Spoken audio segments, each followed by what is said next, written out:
ഓണത്തിന്റെ വരവറിയിച്ച് ഗുരുവായൂർ ക്ഷേത്രം കിഴക്കേ നടയിൽ അത്തപ്പൂക്കളം വിരിഞ്ഞു. ഇനി തിരുവോണം വരെ ക്ഷേത്ര പരിസരത്തെ പുഷ്പവ്യാപാരികൾ ദിവസവും വൈവിധ്യമാർന്ന പൂക്കളങ്ങൾ ഒരുക്കും. 4 പതിറ്റാണ്ടുകൾക്ക് മുമ്പ് ശ്രീകൃഷ്ണ ഫ്ലവർ മാർട്ട് ഉടമയായിരുന്ന തെക്കത്ത് ഉണ്ണികൃഷ്ണനാണ് കിഴക്കേ നടയിൽ പൂക്കളമൊരുക്കാൻ തുടങ്ങിയത്.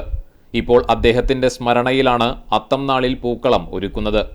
മകൻ സന്ദീപ് ഉണ്ണികൃഷ്ണന്റെ നേതൃത്വത്തിൽ കുടുംബാംഗങ്ങളും സുഹൃത്തുക്കളും ചേർന്ന് പൂക്കളമൊരുക്കി. ഷിജു കൈപ്പട നേതൃത്വം നൽകി. 22 അടി വ്യാസമുള്ള പൂക്കളമാണ് ക്ഷേത്ര തിരുമുറ്റത്ത് ഒരുക്കിയത്.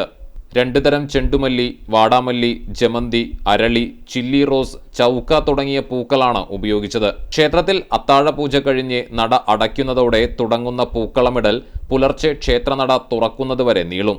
പൂക്കളത്തിന് മുന്നിൽ നിലവിളക്ക് തെളിയിച്ചു വയ്ക്കും. ദർശനത്തിന് എത്തുന്ന ഭക്തർ പൂക്കളത്തിൽ നാണയത്തുട്ടുകൾ കാണിക്കയായി അർപ്പിക്കാറുണ്ട്.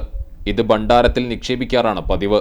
ക്ഷേത്രനടയിൽ വിവാഹിതരായവരും ദർശനത്തിനെത്തുന്ന ഭക്തരും പൂക്കളത്തിന്റെയും ക്ഷേത്രത്തിന്റെയും പശ്ചാത്തലത്തിൽ ഫോട്ടോയും സെൽഫിയും എടുക്കുന്നത് പതിവാണ്.